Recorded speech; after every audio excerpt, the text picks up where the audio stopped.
She was exhausted, invisible, and a size 18 in an industry that demanded absolute perfection. When New York's most ruthless syndicate boss demanded to know what she wanted most in the world, she smirked and joked, a day off. 12 hours later, a solid titanium American Express Centurion card arrived at her apartment. The air inside the obsidian room always smelled heavily of seared Wagyu truffle oil and old money. Located in the deepest, most exclusive pocket of Tribeca, it was the kind of restaurant where the waitstaff were expected to look like runway models and act like ghosts. Chloe Higgins fit neither description. She was a solid size 18 with thick curves, a sharp tongue, and a permanent ache in her lower back. Her manager, a draconian woman named Claire, never missed an opportunity to remind Chloe that she was a visual anomaly in their high-end establishment. "Tuck your blouse in, Chloe," Claire would hiss, trailing her like a hawk. "We sell elegance here, not comfort. Try to take up less space." But Chloe took up space unapologetically. She had to, surviving double shifts on her feet while carrying trays of baccarat crystal and dodging the wandering hands of Wall Street executives required a thick skin and an undeniable presence. She was invisible when they wanted a servant, but glaringly obvious when they wanted someone to belittle.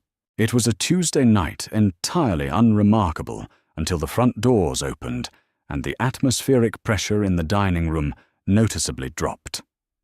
Gabriel Rossi had arrived. He didn't walk into a room, he possessed it.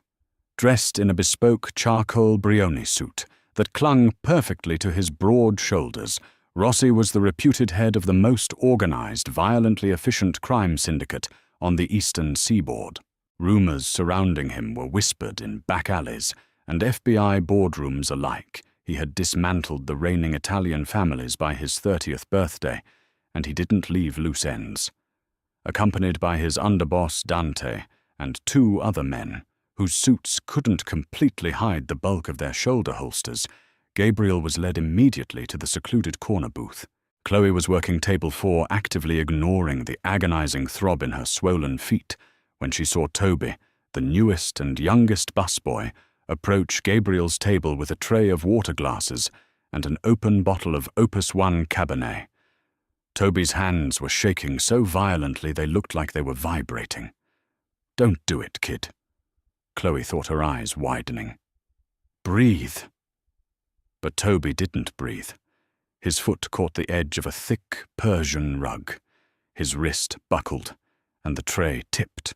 A heavy splash of dark crimson wine rained directly onto the table, splashing across Gabriel Rossi's knee and ruining the fine wool of his trousers.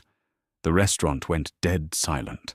The faint jazz music playing through the overhead speakers suddenly felt completely inappropriate. Toby dropped to his knees, hyperventilating.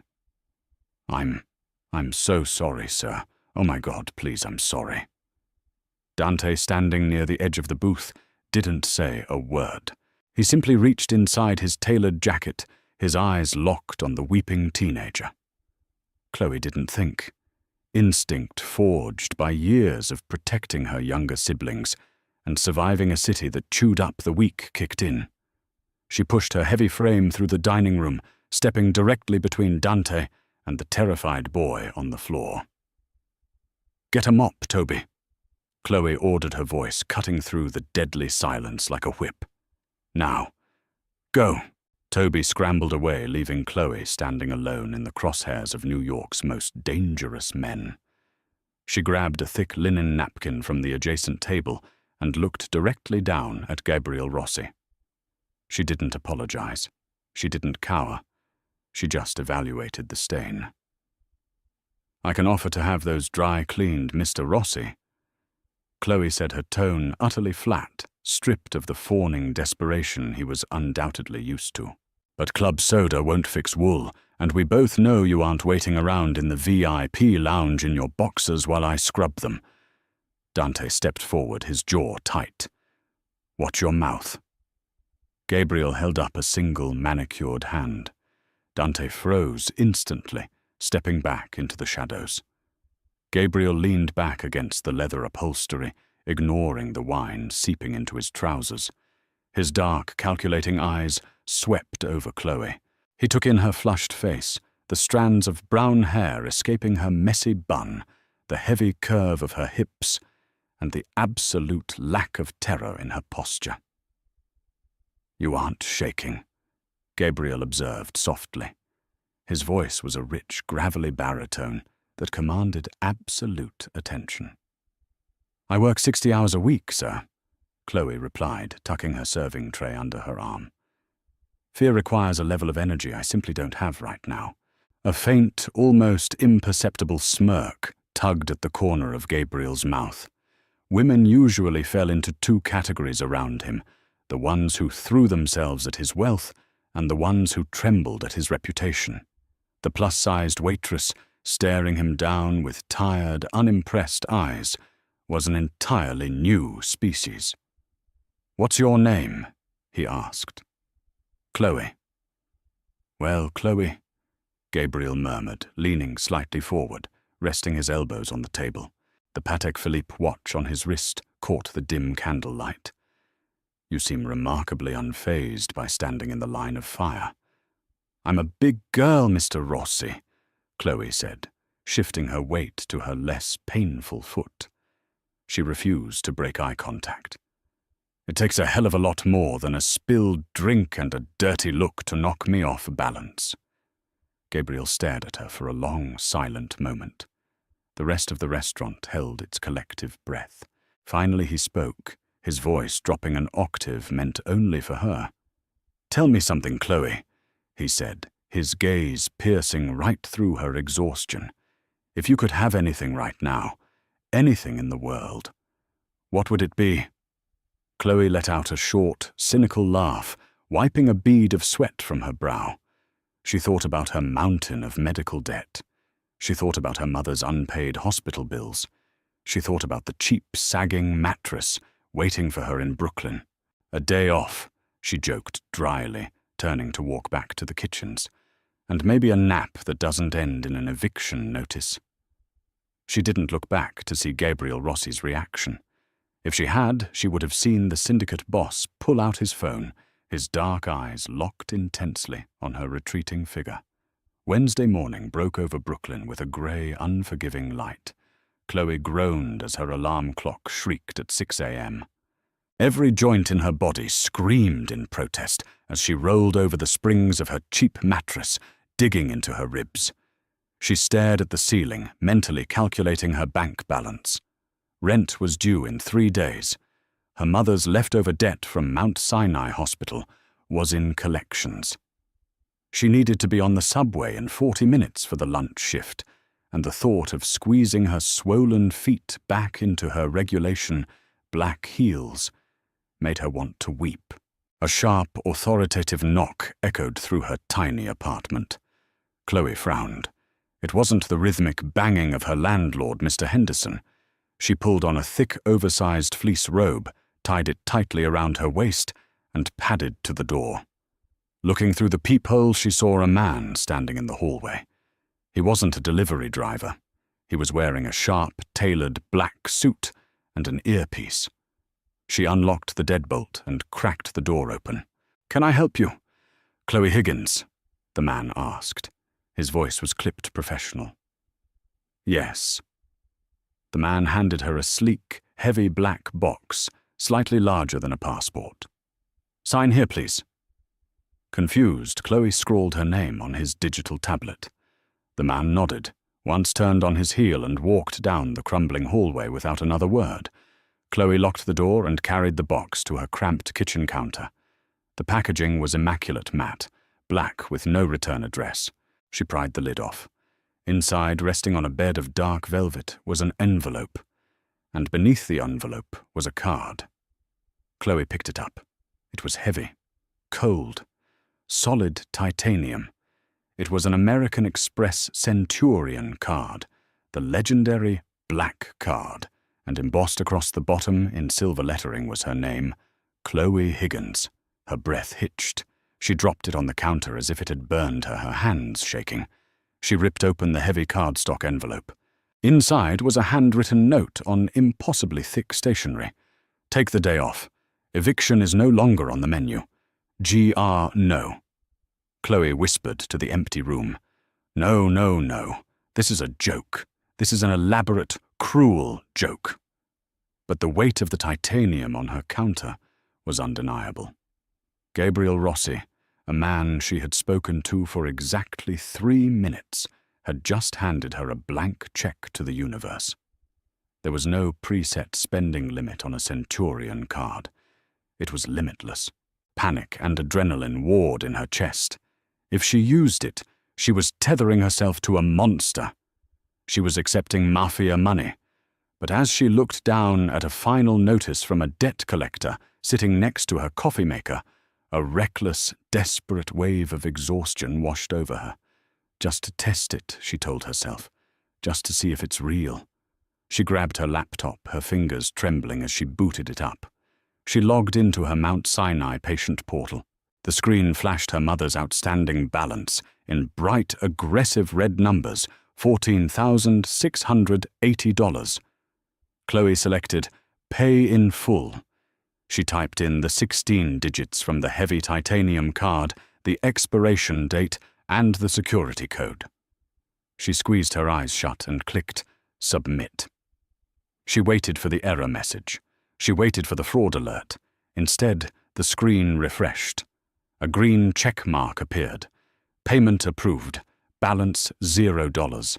Chloe let out a choked sob, falling back into her kitchen chair. $14,000. Gone. Evaporated in a single second. A manic kind of energy possessed her. For the first time in her life, she wasn't broke. She wasn't struggling.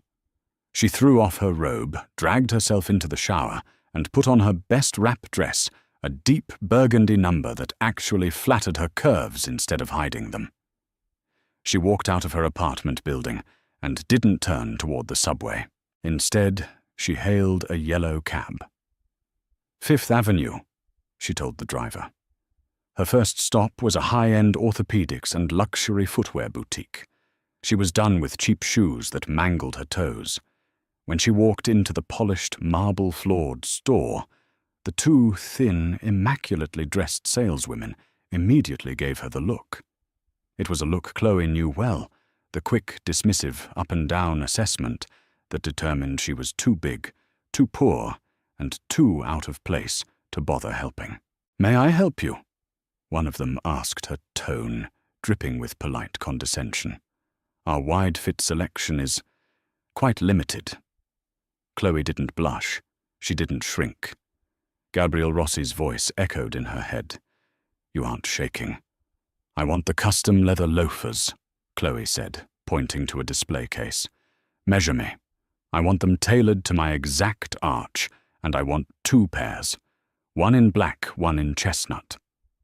The saleswoman offered a tight, patronizing smile.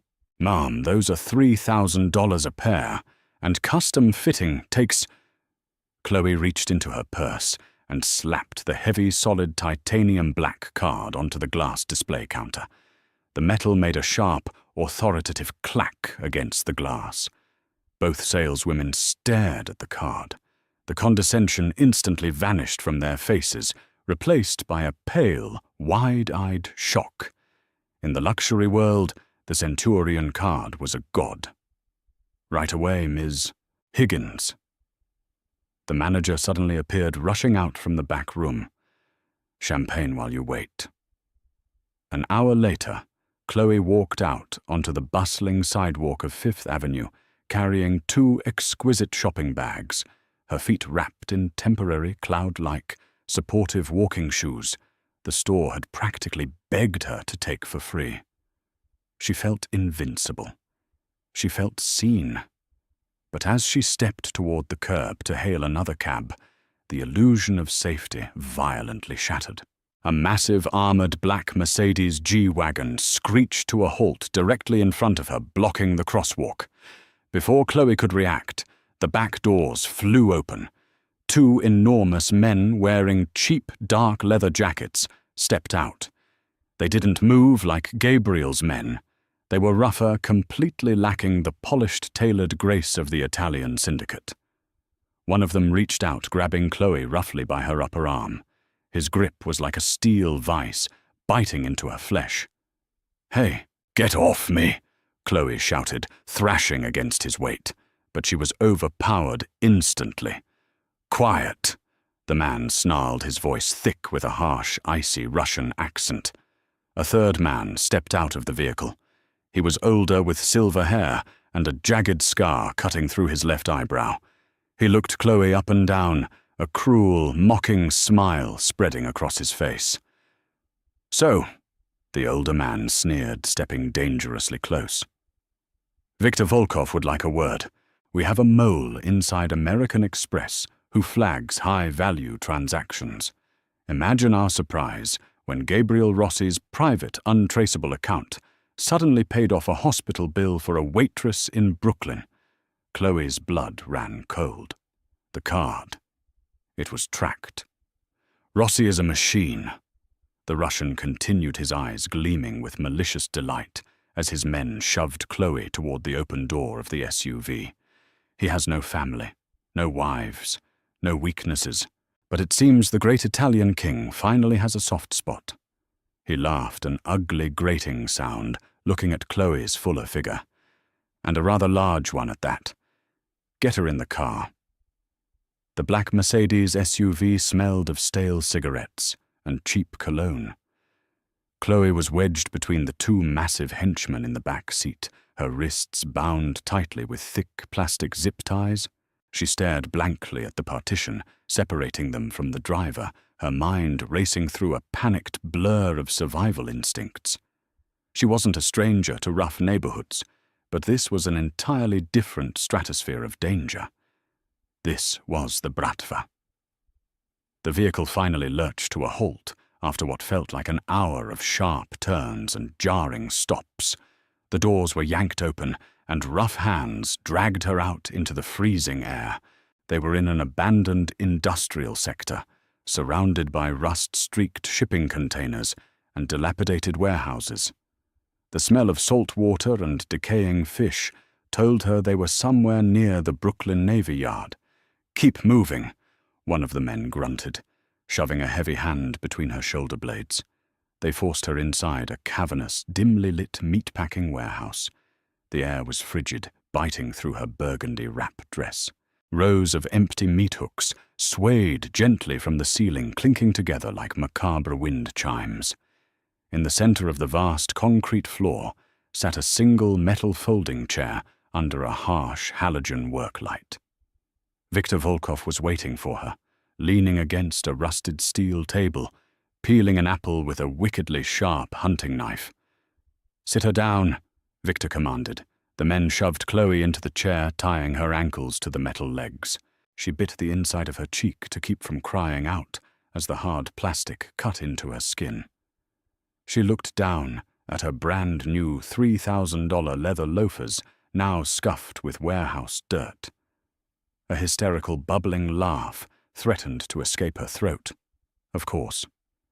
The universe finally throws me a bone, and it comes with a death sentence."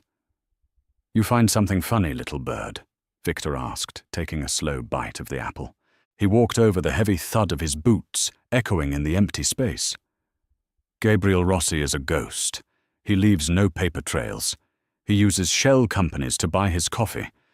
And yet this morning, a Centurion card, linked directly to his personal holding company, pays off a hospital bill." Victor stopped inches from her face, his pale blue eyes calculating. "So I ask myself, who is this woman? She is not a supermodel. She is not an assassin. She is a heavy-set waitress from Tribeca, which means she must be something entirely different.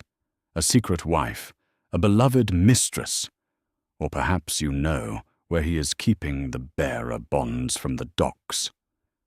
Chloe took a deep, shaky breath, meeting the Russian's gaze. "You're an idiot." One of the henchmen stepped forward and backhanded her across the face. The crack echoed sharply. Chloe's head snapped to the side, the metallic taste of blood instantly blooming on her tongue. "Careful," Victor chuckled, holding up a hand to his man. "Don't break his favorite toy before we get to play." Chloe spit a mouthful of blood onto the concrete floor. She turned her eyes back to Victor, her fear crystallizing into pure, white-hot anger. "I'm not his toy. I met Gabriel Rossi for exactly 3 minutes. A kid spilled wine on him. I told him I wouldn't wash his pants. He asked what I wanted. I said a day off and he sent the card. That's it. You kidnapped a civilian over a dry cleaning dispute." Victor stared at her. Then he threw his head back and laughed, a harsh, grating sound. "A dry cleaning dispute." "You are a terrible liar, Miss Higgins. Gabriel Rossi doesn't do charity. He is a sociopath. He doesn't give limitless credit cards to women who talk back to him." "Then you clearly don't know him as well as you think you do," Chloe shot back. Victor's smile vanished. He pulled a heavy encrypted satellite phone from his coat pocket and dialed a sequence of numbers. He pressed the speaker button and set the phone on the steel table. It rang twice. Then a click. "Volkov." Gabriel Rossi's voice filled the warehouse. It wasn't angry, it wasn't raised. It was unnervingly smooth, chillingly calm, and carried the quiet promise of absolute violence. "You have exactly 10 seconds to explain why my tracking algorithm shows my property sitting in a decommissioned warehouse in the Navy Yard." Chloe's breath hitched at the sound of his voice. Victor grinned, leaning over the phone. "Your property, Gabriel. Are we talking about the titanium card or the pretty little waitress holding it? Because I have both." A heavy, suffocating silence stretched over the line. "I see," Gabriel finally murmured. "I want the shipping routes out of Newark." Victor demanded, his accent thickening with adrenaline. "I want the docks, Gabriel. All of them. Sign them over to the Volkov family, and perhaps I will let Miss Higgins go back to serving your pasta. If not, I will start mailing her back to you. I think I'll start with those lovely, soft curves." "Is she hurt?" Gabriel asked. The temperature in the warehouse seemed to drop another 10 degrees. Victor glanced at the bruise forming on Chloe's cheek. "Just a scratch, to show her we are serious." "Put her on," Gabriel ordered. Victor grabbed the phone and held it up to Chloe's face. "Speak." Chloe swallowed hard. "Mr. Rossi." Chloe, Gabriel said, and for a fraction of a second, the lethal ice in his voice fractured, revealing something raw and intense beneath it. "Are you bleeding?" "Just my pride," Chloe rasped, forcing a bravado she didn't feel. "And my new shoes. Honestly, if you're going to give someone a limitless credit card, you should probably warn them it comes with Russian stalkers." A low, dark chuckle vibrated through the speaker. "You aren't shaking, are you, Chloe?" "Not yet," she whispered. "Good," Gabriel said. "Close your eyes." The call disconnected. Victor frowned, staring at the dead screen of the phone. "What does that mean?" "Hello, Rossi." Before Victor could dial back, the massive steel doors at the far end of the warehouse didn't just open, they violently exploded inward. The concussive shockwave knocked Victor off his feet. Dust and concrete shrapnel rained down from the ceiling as the heavy metal doors buckled under the force of military-grade breaching charges. Suddenly the warehouse plunged into absolute darkness. Someone had cut the main power line. Chloe squeezed her eyes shut, obeying Gabriel's last command, as all hell broke loose around her. The deafening roar of suppressed automatic weapons echoed off the concrete walls. There were shouts in Russian, followed by sickening thuds, and the sharp, bright flashes of muzzle fire cutting through the pitch-black air. It was chaotic, but it wasn't a battle. It was an execution. Gabriel's men moved with terrifying synchronized precision. Within 60 seconds the gunfire ceased, replaced only by the groans of dying men and the hollow dripping of melting ice. Emergency backup lights flickered on, casting the warehouse in a dim, blood-red glow. Chloe opened her eyes. The two massive henchmen who had brought her there were lying motionless on the floor. Viktor Volkov was pinned against a shipping container, his shoulder bleeding profusely, staring down the barrel of a customized Sig Sauer held by Dante. And walking slowly across the concrete, wearing a pristine black tactical vest over a tailored dress shirt, was Gabriel Rossi. He didn't look at Victor. He didn't look at the carnage. His dark, consuming gaze was locked entirely on Chloe. He dropped his weapon to his side and stepped into her personal space. Reaching into his pocket, he pulled out a folding knife and quickly sliced through the thick plastic ties, binding her wrists and ankles. As soon as her hands were free, the adrenaline that had been keeping Chloe upright violently crashed. Her shoulders slumped, and a violent tremor overtook her body. She pitched forward, expecting to hit the unforgiving concrete. She didn't. Gabriel caught her. His large, strong hands gripped her waist, pulling her flush against his chest. For a man who was synonymous with death, his touch was impossibly gentle. He shrugged off his heavy, cashmere-lined overcoat and wrapped it securely around her shoulders, completely engulfing her in his warmth and the scent of expensive sandalwood. "I've got you," Gabriel murmured, his lips brushing against her hair. "You're safe." Chloe buried her face in his chest, her hands fisting the fabric of his shirt. They wanted Newark." "They aren't getting Newark," Gabriel said softly. He slowly turned his head to look at Victor, who was watching the scene with wide, terrified eyes. "They aren't getting anything ever again." Gabriel nodded once to Dante. Dante pulled the trigger. Chloe flinched at the noise, but Gabriel held her tighter, shielding her face from the violence. "Come on," he said effortlessly, lifting her off the ground into his arms as if her weight meant absolutely nothing to him. "We're leaving." "I can walk," Chloe protested weakly, her cheeks burning. "I'm too heavy." "Chloe." Gabriel interrupted his voice, a low, commanding rumble that sent a shiver down her spine. "I can lift a 200-pound man by his throat. You weigh nothing to me. Let me carry you." She stopped fighting. For the first time in her life, she let someone else carry the weight. Gabriel set her down gently on a massive, curved velvet sofa. He disappeared into a wet bar and returned a moment later with a glass of amber liquid, pressing it into her trembling hands. "Drink," he ordered softly. "It will help with the shock." Chloe took a sip. It was the smoothest, most expensive bourbon she had ever tasted. It burned a warm path down her throat, settling her nerves. She looked around the cavernous, immaculate penthouse and then up at the billionaire mafia boss standing over her. "Why did you do it?" Chloe asked, her voice finally steady.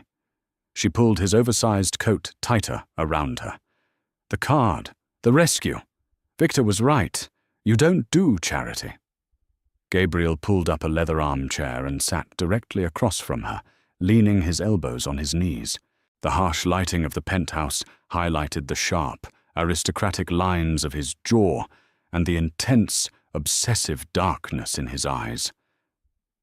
"I am surrounded by people who are terrified of me, or people who want something from me," Gabriel said slowly, his gaze tracing the curve of her jaw, lingering on the bruise the Russian had left. His jaw clenched in lingering anger before he forced himself to relax. "Every smile I see is bought. Every compliment is a calculation. And then I walked into a restaurant, and a woman who works 60 hours a week on swollen feet looked me dead in the eye and told me to clean up my own mess." Chloe blinked, stunned. "You gave me limitless money because I was rude to you." "I gave it to you because you were real," Gabriel corrected his voice, dropping to a hypnotic whisper. "You didn't shrink yourself to fit into that pathetic restaurant. You didn't make yourself small when my men stepped up to you." You took up space, Chloe. Beautiful, unapologetic space. And I suddenly realized I wanted you taking up space in my life. Chloe's heart hammered against her ribs. The way he was looking at her, it wasn't the way men usually looked at her. He wasn't fetishizing her. He wasn't settling for her.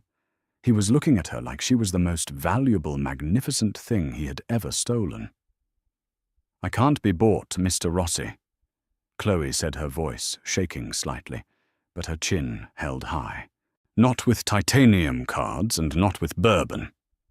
A slow, devastating smile spread across Gabriel's face. He reached out his knuckles, gently grazing her unbruised cheek. "I know," he murmured, his thumb brushing over her lower lip. "I don't want to buy you, Chloe. I want to partner with you. I want to show you the world you deserve. You've spent your entire life serving people who aren't worthy to look at you. It's time someone served you." Chloe looked into the dark, dangerous eyes of Gabriel Rossi and knew her life as a struggling waitress was permanently over. She had asked for a day off. Instead, she had been handed an empire. She leaned into his touch, a small, daring smile playing on her lips. "Well," Chloe whispered, "I suppose I'll need a new wardrobe if I'm going to be partnering with the mob." Gabriel laughed, a genuine deep sound that filled the penthouse. "Anything you want, Mayor Regina. Limitless." Wow, what an incredible journey for Chloe. From a struggling waitress to the queen of an empire, she proved that authenticity is the ultimate power. If you loved this intense mafia romance and want more thrilling stories of unexpected love and danger, hit that like button right now. Don't forget to subscribe to our channel and turn on notifications so you never miss an upload. Share this video with your friends and tell us your favorite moment in the comments below.